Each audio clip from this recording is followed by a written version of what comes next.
Hello guys, welcome to my YouTube channel. स्वागत है आप सबका study with Usha ma'am channel पे।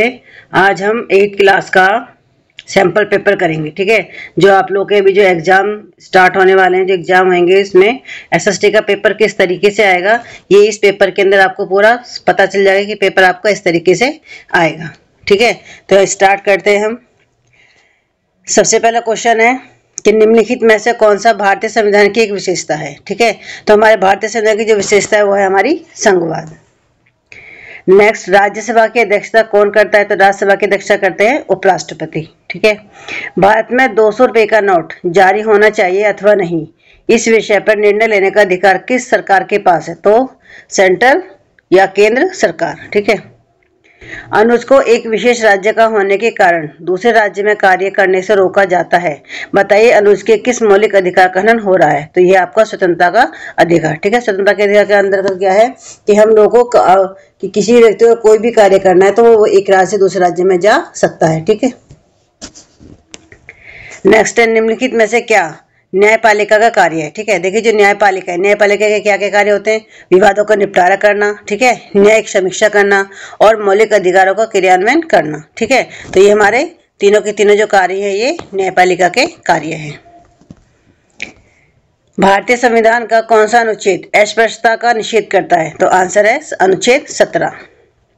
मांझा प्रवास पुस्तक के लेखक कौन है, तो इसके लेखक है विष्णु भट्ट गोडसे। प्लासी की लड़ाई में नवाब सिराजुद्दौला की हार का क्या कारण था। ठीक है, तो इसमें था आपका आंसर डी कि नवाब सिराजुद्दौला का जो सेनापति था मीर जाफर, उसका अविश्वास। ठीक है, निम्नलिखित में से किनका संबंध एशियाटिक ऑफ बंगाल की स्थापना से है, तो इसमें आपका विलियम जोन्स और हेनरी थॉमस कोलब्रुक, इन दोनों ने मिलकर एशियाटिक सोसाइटी ऑफ बंगाल की स्थापना की थी। लॉर्ड कर्जन ने बंगाल का विभाजन किस वर्ष किया था, तो 1905 में लॉर्ड कर्जन ने बंगाल का विभाजन किया था। बहादुर शाह जफर ने अपने जीवन के अंतिम वर्ष किस जेल में व्यतीत किए, आंसर है रंगून जेल। बंगाल में पहली इंग्लिश फैक्ट्री 1661 में डैश नदी के किनारे स्थापित की गई थी, तो ये की गई थी हुगली नदी के किनारे। अप्रवास किसे कहते हैं, जब एक व्यक्ति नए देश में जाता है तो उसे हम क्या बोलते हैं, उसको अप्रवास कहते हैं। किस फसल को सुनहरा रेशा भी कहा जाता है, तो जो पटसन है, पटसन को सुनहरा रेशा भी कहा जाता है। नीचे दिए गए प्रश्न में दो कथन दिए गए हैं। ठीक है, एक संकल्पना और दूसरा कारण। कथन को पढ़िए और सही विकल्प का चयन कीजिए। देखिए, अभिकथन है कि जल एक नवीकरणीय संसाधन है, ये भी ठीक है।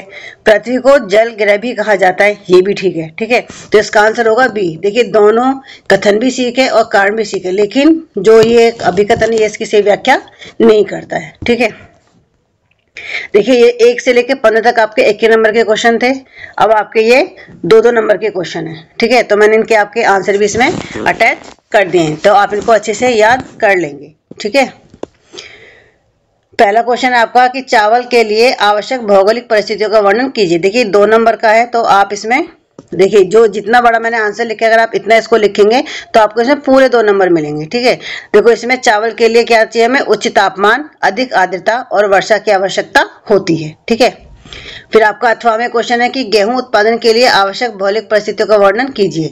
तो गेहूं के लिए मध्यम तापमान एवं वर्षा तथा शस्य कीर्तन यानी फसल की कटाई के समय तेज धूप की जरूरत होती है। देखिए ये 2 क्वेश्चन है, अथवा का मतलब है कि आप या तो एक आंसर देंगे या बी का, आपको दोनों में से किसी एक का आंसर लिखना होगा अपने एग्जाम में। ठीक है,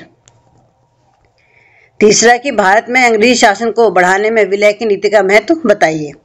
देखिए भारत में ब्रिटिश शासन को बढ़ाने के लिए जो ब्रिटिश साम्राज्य ने विलय की नीति अपनाई थी, ठीक है, इस नीति के तहत जो भी क्षेत्र सीधे ब्रिटिश शासन के अधीन नहीं था वह स्वचालित रूप से साम्राज्य में शामिल हो जाता था। ठीक है, क्वेश्चन 4, कृषि आधारित उद्योग के कोई 2 उदाहरण बताइए। तो पहला आपका कपास उद्योग और दूसरा आपका तिलहन उद्योग। देखिए ये 3 ऐसे आपका ये हर साल इस तरीके से क्वेश्चन आपका पूछा जाता है। नीचे एक काल्पनिक संसद के आंकड़े तालिका के माध्यम से दर्शाए गए हैं, उनका अध्ययन करके पूछे गए प्रश्न के उत्तर दीजिए। देखिए इसमें एक तरफ दल का नाम लिखा हुआ है, एक तरफ सांसदों की संख्या लिखी हुई है। विकास संघ, इसके सदस्यों की संख्या है 50, व्यापार पार्टी इसकी है 40 और संग्राम पार्टी इसकी है 20, तो टोटल कुल मत जो सांसदों की संख्या वो है 110। ठीक है, इसमें आपसे पूछा कि बहुमत के लिए कितने सांसदों की आवश्यकता है। देखिए बहुमत के लिए जो टोटल है ना, उस टोटल का आधे से एक ज्यादा सदस्यों की जरूरत होती है। तो हम 110 का आधा 55 होता है, लेकिन एक ज्यादा, ठीक है, यानी कि आधे से एक अधिक। तो इसमें आंसर क्या होगा आपका 56, ठीक है। दूसरा है सरकार बनाने की किसी एक संभावना को व्यक्त कीजिए। देखिए सरकार कौन बनाता है, जिस दल को बहुमत प्राप्त हो जाता है, ठीक है, यानी इन चारों में से जो आपके दल दे रखे हैं इनमें से किसी को भी अगर बहुमत प्राप्त हो जाता है तो वह सरकार का गठन करता है, ठीक है। इसमें आपको दूसरा क्वेश्चन है कि 1885 में जो भारतीय राष्ट्रीय कांग्रेस ने क्या प्रमुख मांगे रखी थी।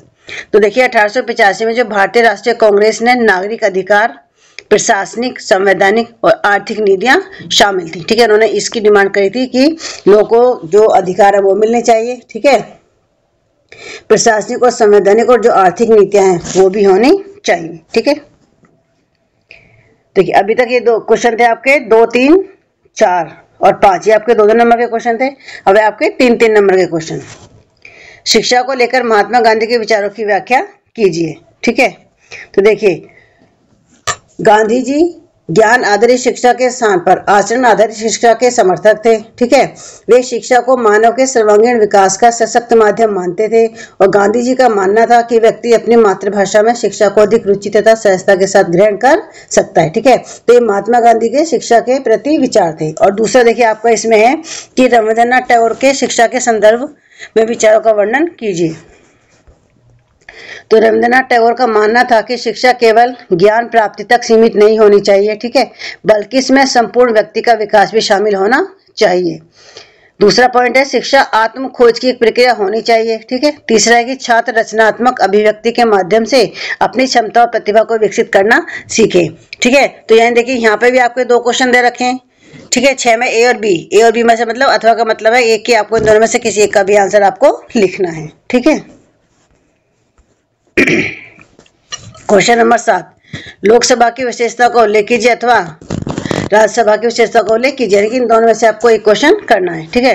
तो सबसे पहले देखिए राज्यसभा की जो विशेषताएं क्या है। देखिए पहला की जो राज्यसभा है, राज्यसभा लोकसभा के साथ मिलकर कानून बनाती है, ठीक है। दूसरा राज्यसभा महाभियोग की प्रक्रिया में भाग लेती है।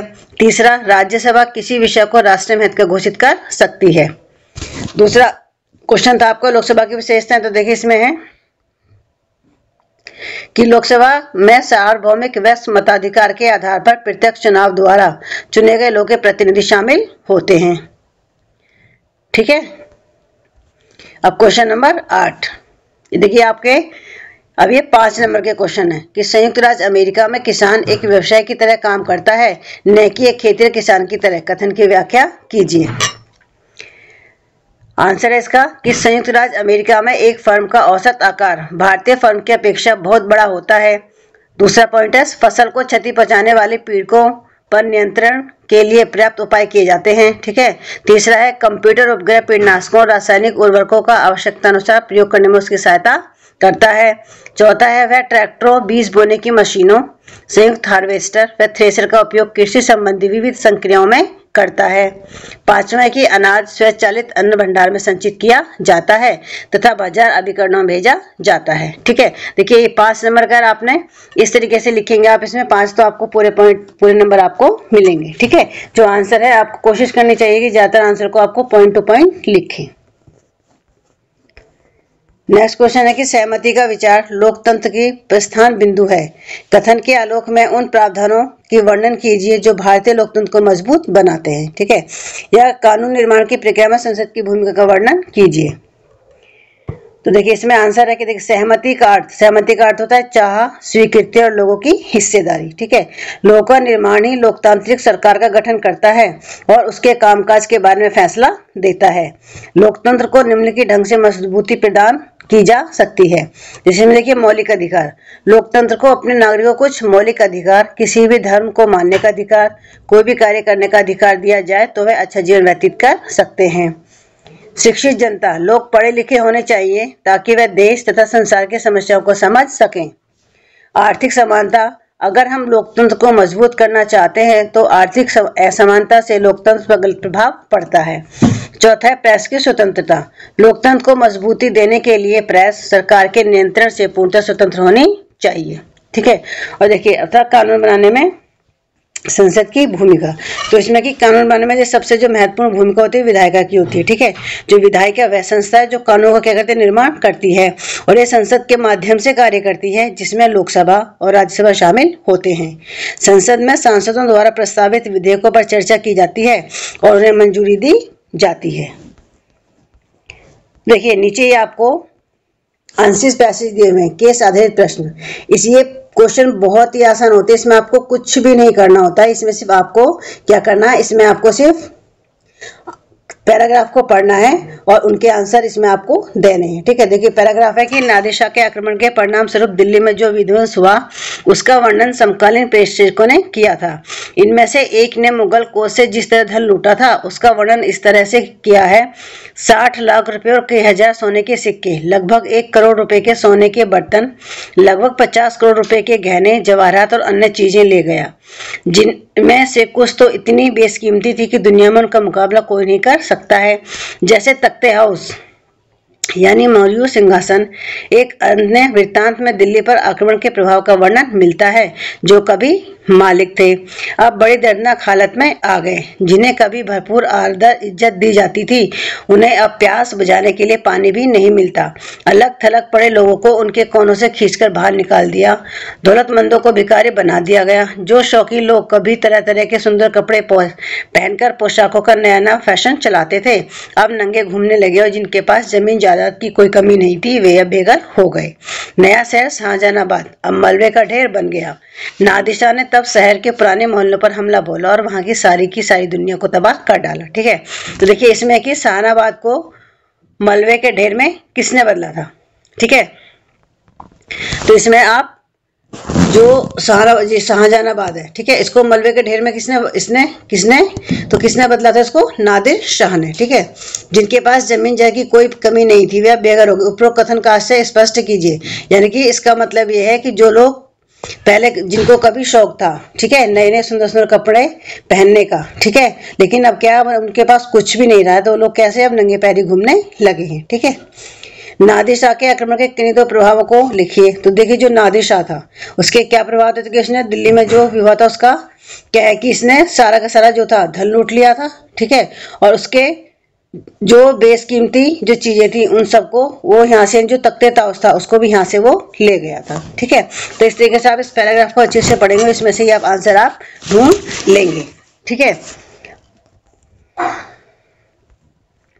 ऐसे देखिए ये वाला पैराग्राफ है, दिए गए गद्यांशों को पढ़े नीचे कि पृथ्वी के चारों फैली वायु की जो पतली परत को वायुमंडल कहते हैं। पृथ्वी का गुरुत्वाकर्षण बल अपनी चारों ओर के वायुमंडल को थामे रखता है। यह सूर्य की सुलझाने वाली गर्मी एवं हानिकारक किरणों से हमारी रक्षा करता है। इसमें कई प्रकार की गैसें, धूलकण एवं जलवाष्प उपस्थित रहते हैं। वायुमंडल में परिवर्तन होने से मौसम में जलवायु परिवर्तन होता है। पादप एवं जीव जंतु मिलकर जैवमंडल या सजीव संसाधन का निर्माण करते हैं। यह पृथ्वी का वह संकीर्ण क्षेत्र जहाँ थल जल वायु मिलकर जीवन को संभव बनाते हैं। तो वायुमंडल किन पदार्थों से मिलकर बना है? तो देखिए जो वायुमंडल है ये गैस, धूलकण और जलवाष्प जैसी चीज से मिलकर बना है। ठीक है, जैवमंडल क्या है? देखिए जैवमंडल जहाँ जल, थल और वायु मिलकर क्या जीवन को संभव बनाते हैं, तो क्या बोलते हैं हम? जैवमंडल। वायुमंडल हमारे लिए किस प्रकार लाभदायक है? देखिए जो वायुमंडल है, वायुमंडल जो पृथ्वी का जो बल है, ठीक है, पृथ्वी का जो गुरुत्वाकर्षण बल है उसको चारों तरफ थामे रखता है। ठीक है, भारत के हर राज्य में एक विधानसभा है। हर राज्य कई निर्वाचन क्षेत्रों में बटा हुआ है। हर निर्वाचन क्षेत्र से जनता एक प्रतिनिधि चुनती है जो विधानसभा का सदस्य यानी विधायक बन जाता है।